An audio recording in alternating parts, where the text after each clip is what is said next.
5 o'clock. Did your kids play today? From Center City in Philadelphia, this is Fox 29 News at 5. Right now, day 2 of the Democratic National Convention underway. The second session of the 47th Quadrennial National Convention of the Democratic Party will now come to order.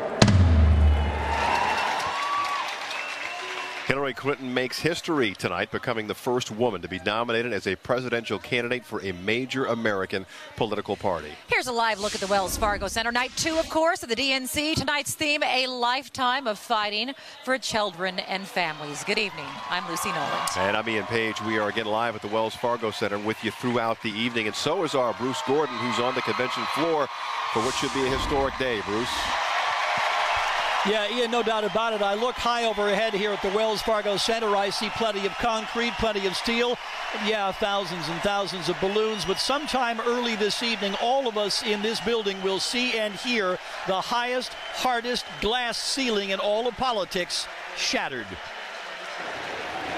Many of the delegates piling into the Wells Fargo Center on this second night of the convention stopped off at the souvenir stand. T-shirt, poster. T-shirt and a poster. Looking for a memento to mark an historic roll call vote. Delegates on this night will make Hillary Clinton the first woman ever nominated for President of the United States by a major political party. I love it. I love it. Making history. That's what it's all about. Yeah. Can't wait. First Lady Michelle Obama set the stage on opening night of the DNC, speaking glowingly of Mrs. Clinton and her impact on a generation of young women. And because of Hillary Clinton, my daughters and all our sons and daughters now take for granted that a woman can be President of the United States. The former First Lady, U.S. Senator, and Secretary of State has been a lightning rod for criticism during her more than quarter century in the national spotlight. But for most in this building, she's the right candidate for the highest office in the land, no matter her gender. It's amazing. She's resilient, she's strong, she's determined, fearless. She's gotten herself kicked pretty bad, but I believe in her. I've been waiting for this since 08. I was a supporter of her since 08. When she lost the primary, we fell in line with President Obama, and now it looks like it's going to be our turn to make history and nominate the first woman president. I think she's fantastic. I'm very excited about her candidacy. She's so smart. I mean, I know her. She's empathetic. She's smart. Well, the roll call vote is set to get underway any minute here on the convention floor. You know, dozens of countries around the world have already elected women to positions of highest leadership, but never before in this country has a woman so much as been nominated. That will change tonight in just about an hour or so. It will be big news, history literally in the making. But Ian and Lucy, there will be plenty of excitement as those Bernie Sanders supporters make their last voices heard. We'll be around for all of it. Oh, you know we will. Thank you so much, Bruce. And tonight, Clinton surrogates hope to highlight her history of fighting for causes related to children and families. And that includes the surrogate who knows her best. Bill Clinton will take the stage tonight to speak for his wife and several mothers affected by gun violence. Will also be center stage at the Wells Fargo Center. The mothers of Eric Garner, Michael Brown, and Sandra Bland all scheduled to attend. But the choice to have them speak is not sitting well with some groups. Fox 29's Bill Anderson joins us back in the newsroom. And Bill, you got both sides of this. Of course, and it wouldn't be a convention without at least some controversy. Now, you know, the day 2 theme of children and families isn't supposed to be especially controversial, but one group of speakers has Philly police upset. They say that allowing mothers who some of their children were killed in confrontations with the police to speak is just disrespectful to the officers protecting the convention. Mothers of the Movement, made up of mothers who lost their children to what they call senseless violence, will take the DNC stage tonight. They include the mothers of Trayvon Martin, Sandra Bland, Eric Garner, and Michael Brown, and the Philly police say some are too controversial to deserve a national platform. Our opposition is they're going to have family members of those that attack police officers on stage and others without giving a fair chance to our surviving families who had spouses or fathers or loved ones gunned down. The Michael Brown case is the one that most offends the police, but mother of the movement, Cleopatra Cawley, whose daughter was gunned down by gangs while in a public park, told me tonight isn't about blame. It's about mothers who, regardless of how, were united through loss of a loved one. We are a group of mothers who have all lost our children in different capacities, and we are holding the next establishment accountable for implementing ideas that, will make America safer. And as for the claims that they're anti-police? The police, they protect us. The police, we all, I believe, have someone in our family that is a police. So it's impossible for us to believe that all police are bad. After sending a letter of opposition to the Clinton campaign and hearing Mrs. Cawley's explanation, President McNesby remained unmoved. We respect the right to protest as long as it's in a lawful way, but we also would like to have the ability to have our side told as well. Now, Ian and Lucy, Cleopatra's daughter, Hadia Pendleton, if that name sounds familiar, she was the honor student who was murdered just a week after performing with her band at President Obama's inauguration. Her mother says that they have to speak because they hope their message spares others, the pain that they are forced to live with every day. So hopefully that will be the message they share tonight.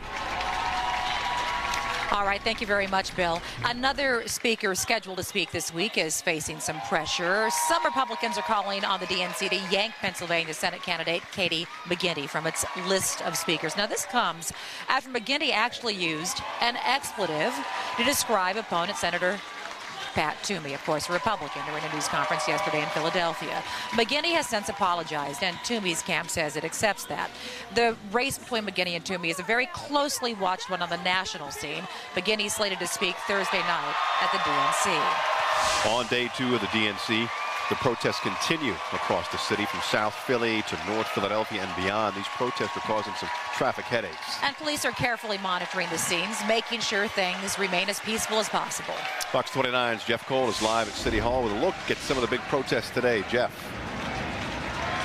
We have seen protests all throughout this community today. We've certainly been down to FDR Park, where that is the sanctioned area, and the protests have continued there. But let me have you look up North Broad, and what you'll see up there are all those police lights. Well, they're surrounding a group of protesters who started up at Broad and Diamond at about 3 o'clock, and they are making their way down here.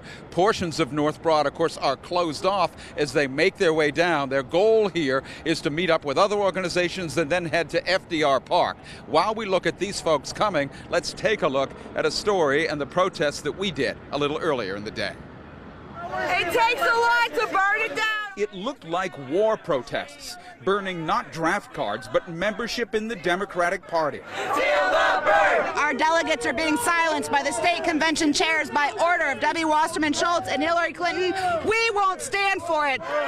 But these are warriors for Bernie, dug in along South Broad, screaming at delegates entering the DNC. I've never been around Bernie protesters who were like, oh my God, we need like 7,000 feet fences for Bernie protesters. So yeah, I'm just glad to see everyone speaking their mind. FDR Park, walled and fenced off from the stadiums and neighborhoods, is the place for protest and street theater. What do you think the 33,000 emails was all about? It's all this craziness and insanity that went on, and we don't have any explanation, no accountability, no responsibility. Love is sacrificial. Again Tuesday, StreetPreachers.com bellowed its aggressive message of salvation and damnation while Sanders supporters taunted them. This is a black and brown resistance march. In North Philly, what was billed as the Black Resistance March against terrorism and state repression prepared to come down North Broad, flanked by legions of police. Traffic at North Broad and Diamond was blocked as protesters decried police shootings, gentrification in North Philly, poverty, hunger, and more. We're here to bring attention to the brutality in the city. We're here to bring attention to all the inequalities that are existing in Philadelphia and throughout the world. We want to bring attention to the murders. And you are looking at that protest that he was discussing right now, moving its way down North Broad with an absolute phalanx of police department vehicles surrounding them as they come down. We will watch them as they come towards City Hall throughout our newscast. In the meantime, the Bernie Sanders supporters, some of them are simply unwilling to give up their fight for the Vermont Democrat, the Vermont Socialist, to actually get the nomination here. At 5:30, we'll hear from yet another presidential candidate who is in town. For now, I'm Jeff Cole here at City Hall. Folks, back to you. All right, Jeff, thank you. Meantime, Donald Trump's trying to keep the heat on Hillary Clinton. While campaigning today, Trump hit Clinton again on her own email scandal, saying her private server put national security at risk. This came during Trump's address to the Veterans of Foreign Wars annual convention in North Carolina. Trump also hammered Clinton over the deadly attack on the U.S. compound in Benghazi, saying that a Clinton administration would be very bad for veterans, and he blamed her for the growth of ISIS.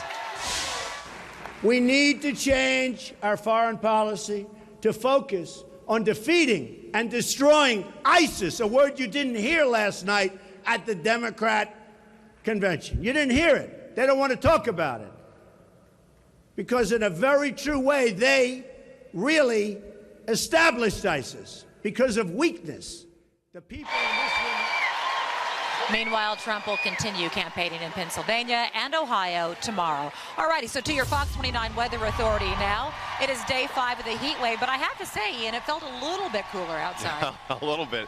Kathy Orr's got to look at your forecast now. Kathy. A little bit less humid. That made all the difference in the world. And temperatures not quite as hot as they were yesterday. You can see a little bit of that milky white sky, some high cirrus clouds, an indication that the next couple of days will be just as hot, if not hotter. Right now, temperatures are still in the 90s. The high for the day in Philadelphia, 92, 91 in Wrightstown, Atlantic City at the airport, 90, 89 in Allentown, 89 in Pottstown. So to the north and west, not quite as hot as it's been. Still in the 90s in Philadelphia and most of points to the south and east, and will slowly be cooling it down under a partly cloudy sky this evening. So still hot at 7 o'clock at 90 degrees, very warm at 9, looking for 85 degrees, and still lower humidity but muggy, 81 degrees at 11 p.m. Some changes coming in our weather forecast this week. We'll talk about how long the heat wave will roll on, the DNC weather for the next couple of days as we round that out, and looking ahead to weekend storms. We'll take a look at which days have the best chance of having showers and some heavy thunderstorms. More on that coming up later in the broadcast. We'll see you then. We'll send it back to you. All right, Kathy, thanks. The DNC has brought thousands of visitors to the city, adding to the congestion. But despite efforts to ease the transportation problems, we'll show you what's still delaying travelers. And a little later on, we're sitting down with Fox's Greta Van Susteren to talk about tonight's historic nomination, how this week's speakers can impact Clinton's hope to claim the White House. And a would-be armed robbery got an unexpected surprise. What stopped the bad guy in his tracks? Coming up on Fox 29 News at 6, General Mills is expanding its recall on flour. What the company wants you to know if you've got some of that in your kitchen. And we're just getting started this Tuesday night here at the Wells Fargo Center. Our coverage continues from the DNC in South Philadelphia. Stay with us.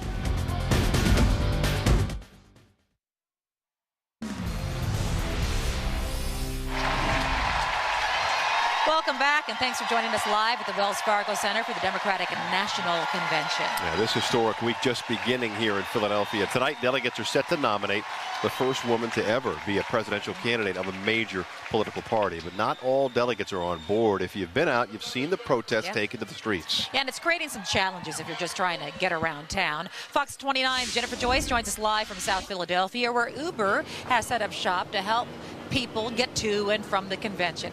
Jennifer, so Uber's trying to alleviate some traffic woes. It is, Lucy. It's placed here in Lot T, which is right next to Citizens Bank Park. It's comfortable. It has air conditioning. It has charging stations. People can come here, get a bottle of water. A lot of positive feedback from people. But as you're about to see, no mode of transportation in the city right now is perfect. Horns honking, cars crawling through gridlock Center City streets on day 2 of the DNC that has drawn tens of thousands of visitors to downtown Philadelphia between delegates, politicians, celebrities, media, and protesters. It's a little better today than it was yesterday. SEPTA spokeswoman Carla Shoal-Lee says street protests have caused service detours, delays, and angst amongst riders. I think a lot of the angst was that people felt like it was hot and they wanted to get somewhere quickly. And we were saying, we're going to get you there. SEPTA will get you there. You just have to know that there are going to be delays. Oklahoma delegate Laurie Phillips says yesterday she took a cab from the convention center to the Wells Fargo Center. She won't try that again. We started trying to leave at, I believe, at 2 o'clock. It took us 2 hours to get here. And then we had to walk a long ways because we took a taxi. Taxi didn't drop us off over here. Phillips says her Uber trip to the convention today was much better. Sharon Coolidge of Cincinnati warns heading home after the event Monday night was a nightmare. Limited Uber drivers for the volume of people leaving the arena forced fares to skyrocket. Our Uber ride that's cost $13 during the day to get back and forth, which is great, and the Ubers have been great. The drivers so nice. Last night they asked for $166. I know someone who paid $212 for the same $13 ride. Pretty steep right there. And to that, Uber says that yes, when there's high demand, there is surge pricing, but they also say that they believe that they provide a reliable service and they'll let people know the fare, the estimated fare up front so they can decide whether or not they want to go through with the ride. Last night when I was down here, Lucy and Ian, I took the subway. It was $2 and it was easy. Back to you guys. Exactly. All right, Jennifer, I think that's the way to go. Thank you. Well, on the Ben Franklin Parkway, a huge crowd gathered to speak out against gun violence.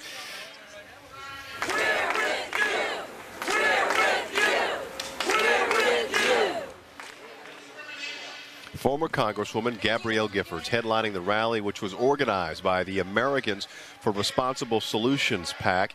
The theme was all about increasing gun control and enacting laws that will reduce gun violence on the streets. For Giffords, the fight is personal. Stopping gun violence takes courage. The courage to do what's right, the courage of new ideas. I've seen great courage when my life was on the line. Now is the time to come together, be responsible. This is good. Although the rally was held during the DNC, organizers called on leaders in both parties to take action. All right, time for a look now at some of your other local headlines. Dawn Timothy is back in our studio now with a look at what else is making news today. Dawn.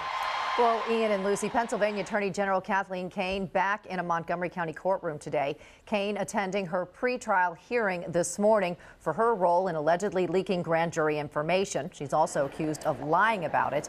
Officials tell us preliminary motions were filed and there was no ruling today. Today's session was just to let the judge know that these issues could come up during the trial, which is set for August 8th.